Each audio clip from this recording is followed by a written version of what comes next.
अस्सलाम वालेकुम dear student, आज यहाँ पे हम C++ की एक और इम्पॉर्टेंट टॉपिक नेस्टेड लूप को डिस्कस करने जा रहे हैं कि C++ में नेस्टेड लूप है क्या, किस तरह काम करता है और किस पर्पस के लिए हम यूज़ करते हैं। तो चले डिटेल के साथ देखते हैं नेस्टेड लूप को। तो यहाँ पे मैंने नेस्टेड लूप के बारे में लिखा है when one loop is used inside the body of other loop. जब हमारे पास C++ में कोई भी लूप स्ट्रक्चर किसी दूसरी लूप स्ट्रक्चर के बॉडी के अंदर यूज़ हो तो इसी चीज़ को हम कहते हैं नेस्टेड लूप। इसको हम एग्जांपल के ज़रिए आगे एक्सप्लेन करते हैं।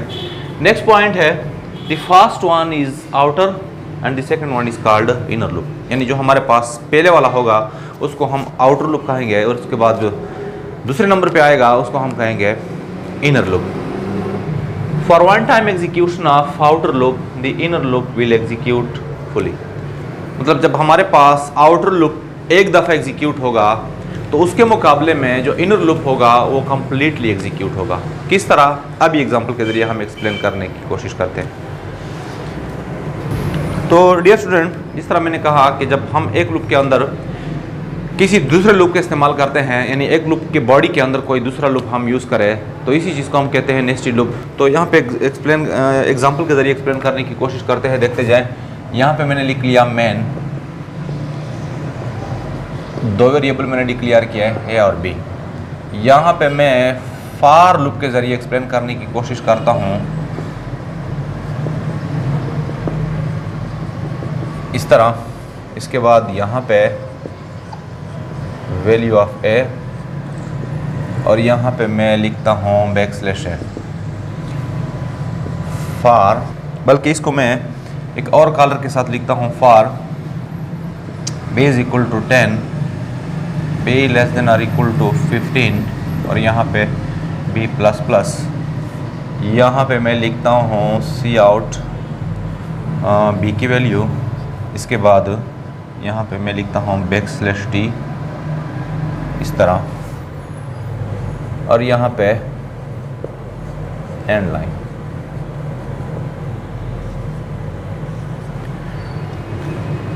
तो देखते जाएं कि ये प्रोग्राम किस तरह काम करता है, क्योंकि ये पार्ट ऊपर वाले लूप के साथ है। तो इसको मैं इस तरह लिखता हूँ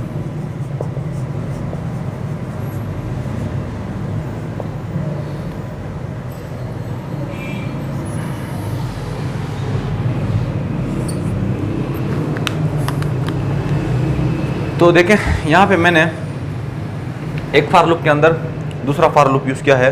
अब स्टेप बाय स्टेप देखते जाएं। यहाँ पे मेरे पास दो वेरिएबल है और बी।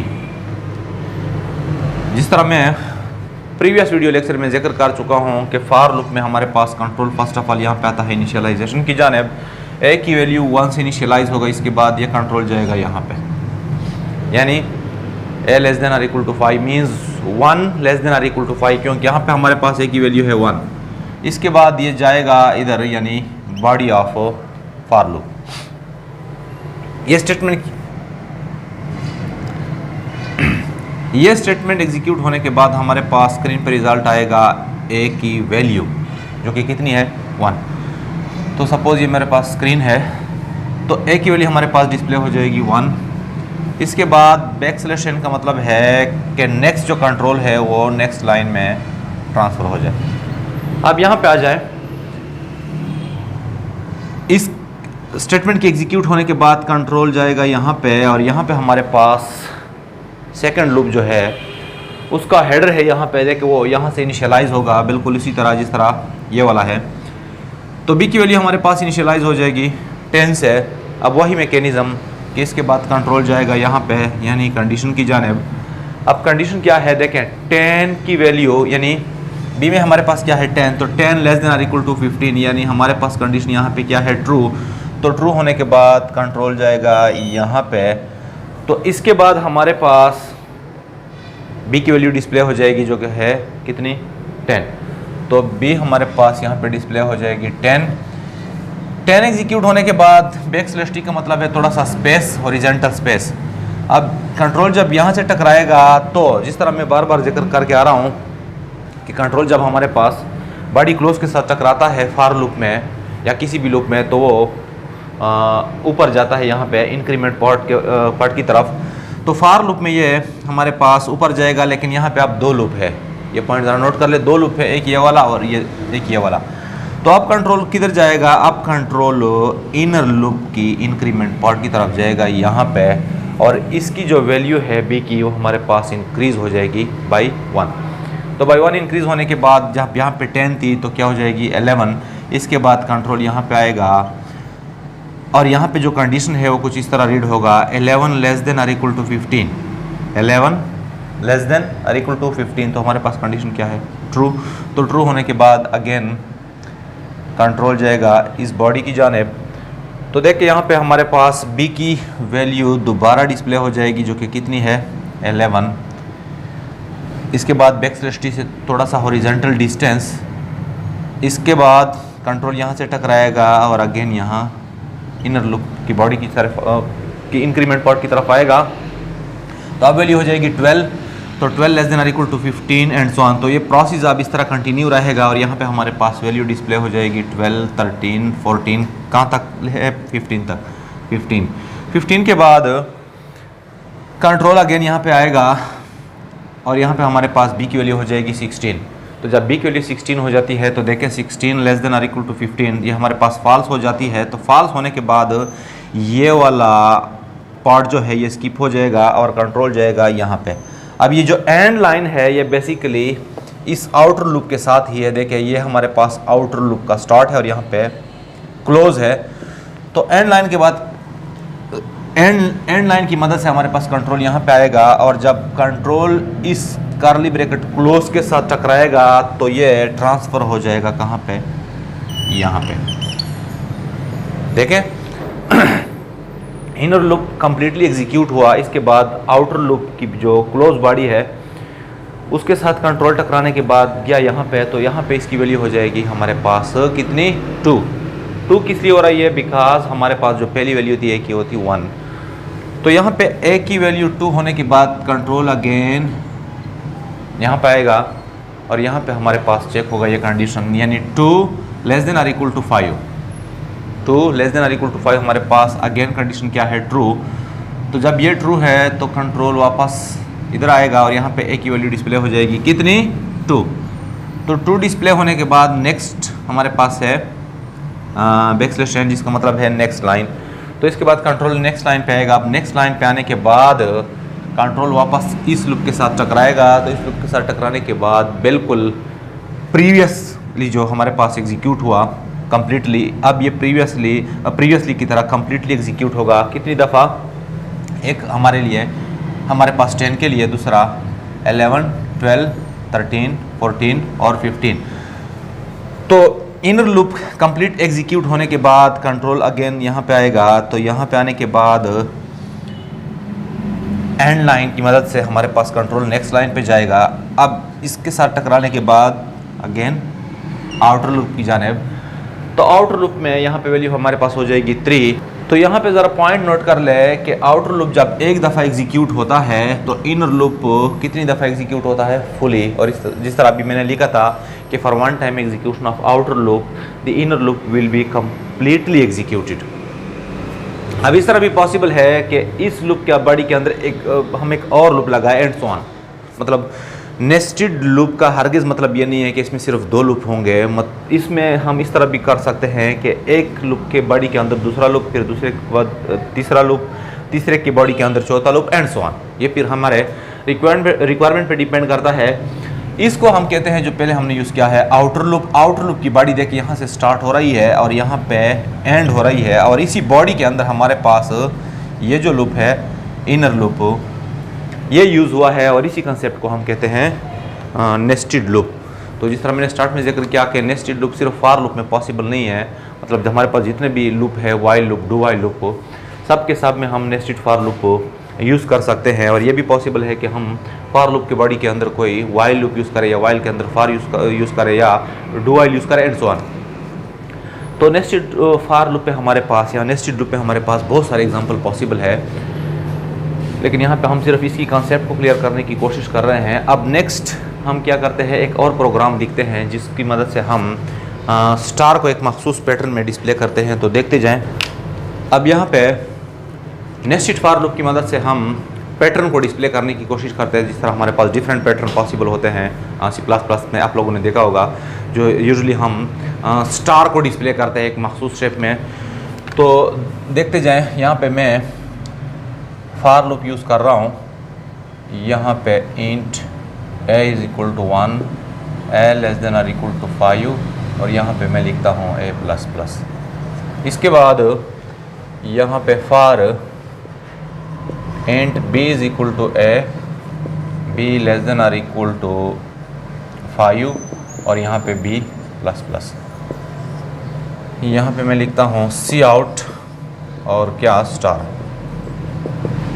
नेक्स्ट यहाँ पे मैं लिखता हूँ cout और यहाँ पे एंड ऑफ लाइन। तो इसके मैकेनिज्म को देखें कि किस तरह काम करता है, बहुत इजी है और इंटरेस्टेड भी है, तो नोट करते जाए। यहाँ पे फर्स्ट ऑफ ऑल हमारे पास ये जो है फॉर लूप, इसको हम कहते हैं आउटर लूप। इसकी बॉडी यहाँ से लेकर यहाँ तक है, मतलब हमारे पास जो आउटर लूप है इसकी बॉडी यहाँ से लेकर यहाँ तक है। और ये जो नेक्स्ट फॉर लूप है जिसको हम इनर लूप कहते हैं, इसकी बॉडी यहाँ से लेकर और यहाँ तक है। मतलब इस फॉर लूप की बॉडी के अंदर हमने इस फॉर लूप की बॉडी को इनक्लोज किया है। तो मैकेनिज्म ज़रा देखते जाए। फर्स्ट ऑफ ऑल इनिशियलाइजेशन, मतलब a की वैल्यू 1, इसके बाद यहाँ पे कंडीशन। तो कंडीशन क्या है यहाँ पे देखते जाए। 1 मतलब a की वैल्यू 1, तो 1 <= 5 हमारे पास कंडीशन है ट्रू। अब इसके बाद यहाँ पे, तो प्रीवियस एग्जांपल में यहाँ पे हमने cout लिखा था, और मतलब लाजमी नहीं है, आप अपनी मर्ज़ी के मुताबिक कोई भी स्टेटमेंट लिख सकते हैं। यहाँ पे डायरेक्टली मैंने दूसरे फॉर लूप को स्टार्ट किया है, यानी इनर फॉर लूप को। तो यहाँ पे ज़रा देखें, b की वैल्यू हमारे पास स्टार्ट हो रही है कहाँ से, a की वैल्यू से, और a हमारे पास थी 1, तो b वैल्यू भी हमारे पास हो जाएगी 1। तो 1 के बाद कंडीशन यहाँ पे जाएगा, b की वैल्यू हमारे पास है कितनी, 1, और 1 <= 5, तो कंडीशन है ट्रू। ट्रू होने के बाद कंट्रोल जाएगा बॉडी की जानिब, और बॉडी में हमारे पास जो स्टेटमेंट है वो रन होगा, और इस स्टेटमेंट की मदद से क्या होगा, हमारे पास एक स्टार स्क्रीन पे डिस्प्ले होगा इस तरह।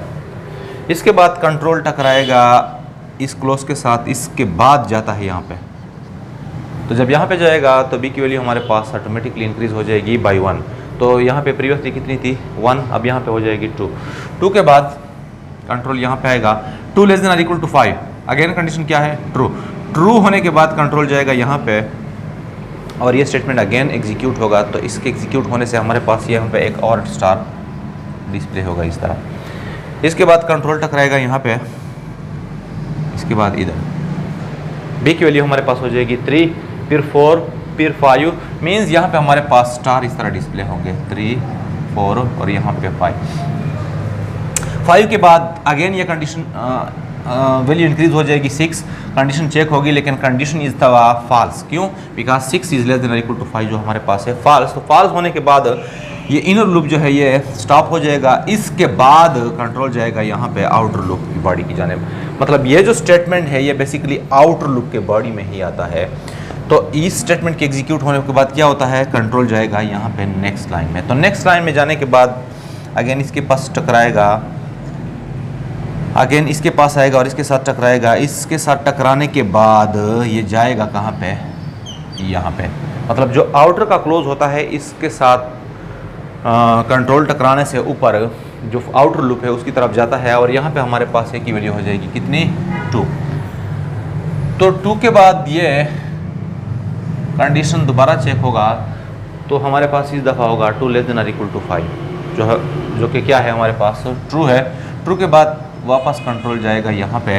अब देखें प्रीवियस प्रोग्राम में b की वैल्यू जो थी वो हर दफ़ा 1 से स्टार्ट हो रही थी, लेकिन अब यहाँ पे हमारे पास b की वैल्यू सेकेंड आइट्रेशन पे कहाँ से स्टार्ट हो रही है, a से, और a हमारे पास यहाँ से कितनी आ रही है 2, यानी b हमारे पास इनिशियलाइज हो जाएगी 2 से।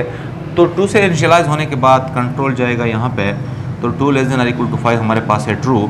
इसके बाद ये स्टार मीन्स कि जब ये 2 से स्टार्ट होगा तो ये लूप हमारे पास 2 से लेकर 5 तक चलेगा, जिसकी मदद से डिस्प्ले हो जाएगा इस तरह, मतलब 4 स्टार। इसके बाद जब ये एग्जीक्यूशन कंप्लीट हो जाए तो कंट्रोल जाएगा यहाँ पे, और यहाँ पे इस लाइन की मदद से हमारे पास कंट्रोल ट्रांसफ़र हो जाएगा नेक्स्ट लाइन में। नेक्स्ट लाइन में ट्रांसफ़र होने के बाद जब इसके साथ कोलाइड करेगा तो इसके बाद इधर जाएगा, और यहाँ पे हमारे पास ए की वैल्यू हो जाएगी 3, क्योंकि हमारे पास है थर्ड आइट्रेशन। तो ए की वैल्यू 3 होने के बाद कंडीशन यहाँ पे अगेन चेक होगा। तो चेक होने के बाद कंडीशन हमारे पास क्या है, ट्रू, क्योंकि 3 लेस देन इक्वल टू 5। इसके बाद यहाँ पे ये जो लूप है ये अगेन रिपीट होगा। तो अब इस दफ़ा बी की वैल्यू हमारे पास हो जाएगी कितनी, 3। तो 3 होने के बाद कंट्रोल इधर जाएगा, और 3 less than equal to 5 means कि यहाँ पे जब 3 से स्टार्ट हो जाए ये वाला लूप हो, तो ये जो स्टेटमेंट है ये एग्जीक्यूट होगा एक दफ़ा 3 के लिए, फिर 4 के लिए, फिर 5 के लिए। तो हमारे पास ये जो स्टेटमेंट है ये कितनी दफ़ा डिस्प्ले होगा, 3 टाइम। इसके बाद कंट्रोल अगेन यहाँ पे, तो एंड लाइन के बाद कंट्रोल यहाँ पे जब इसके साथ टकराएगा तो ऊपर, यानी यहाँ पे हमारे पास इसकी वैल्यू हो जाएगी 4। तो 4 के बाद ये कंडीशन अगेन ट्रू है, इसके बाद यहाँ पे आएगा और बी की वैल्यू हमारे पास स्टार्ट हो जाएगी 4 से। तो जब 4 से स्टार्ट होती है तो ये वाला स्टेटमेंट जो है ये वाला लूप जो है कितनी दफ़ा एग्जीक्यूट होगा, जस्ट 2 टाइम। एक मरतबा 4 के लिए, क्योंकि यहाँ पे अब इस दफ़ा ए की वैल्यू आ रही है कितनी, 4। एक मरतबा 4 के लिए और एक मरतबा 5 के लिए। तो ये वाला जो स्टेटमेंट है ये एग्जीक्यूट होगा 2 टाइम, और हमारे पास मज़ीद 2 स्टार इस तरह डिस्प्ले होंगे। नेक्स्ट एंड लाइन, एंड यहाँ पे हमारे पास हो जाएगा 5। तो 5 के बाद 5 less than equal to 5 means true. अब बी की वैल्यू यहाँ पे इनिशियलाइज होगी 5 से, यानी ए से, और ए हमारे पास है 5। तो 5 और यहाँ पे 5 लेस देन इक्वल टू 5 हमारे पास अगेन ट्रू है। ट्रू होने के बाद ये वाला जो स्टेटमेंट है ये जस्ट 1 टाइम एग्जीक्यूट होगा, क्योंकि दूसरी दफ़ा जब ये चेक होगा तो इसकी वैल्यू हो जाएगी 6, और 6 is less than equal to 5 जो हमारे पास है फॉल्स। तो फॉल्स होने की सूरत में ये जो स्टेटमेंट है ये स्टॉप हो जाएगा। इसके बाद एंड लाइन, इसके बाद यहाँ पे अब इसकी वैल्यू हो जाएगी 6। तो 6 लेस देन इक्वल टू 5 हमारे पास कंडीशन, ये आउटर कंडीशन है, आउटर लूप का कंडीशन है, ये हो गया फॉल्स। तो फॉल्स होने के बाद क्या होगा, आउटर लूप एग्जीक्यूशन स्टॉप होगा, और इसके साथ साथ ऑटोमेटिकली इनर लूप भी हमारे पास स्टॉप होगा। तो इस प्रोग्राम के एग्जीक्यूट होने से हमारे पास जो स्टार बनेंगे वो कुछ इस तरतीब से होंगे, और इसको हम फिर कहते हैं diamond shape, sorry triangle shape. तो ये हमारे पास है एक ट्रायंगल शेप को हम किस तरह नेस्टेड लूप की मदद से डिस्प्ले करेंगे। साथ साथ इस प्रोग्राम में थोड़ी सी चेंजेस करने के बाद ये जो पैटर्न है ये फिर इस तरह भी पॉसिबल है कि पहले लाइन में हमारे पास 1 स्टार हो, दूसरे में 2, तीसरे में 3 एंड सो ऑन। तो कहने का मकसद ये हुआ कि नेस्टेड फॉर लूप के ज़रिए हम डिफरेंट पैटर्न डिस्प्ले कर सकते हैं, लेकिन यहाँ पे हमारा मेन टारगेट क्या था कि नेस्टेड लूप काम किस तरह करता है। तो उम्मीद है आप लोगों को क्लियर हुआ होगा। तो आज के लिए बस इतना ही। अल्लाह हाफिज़।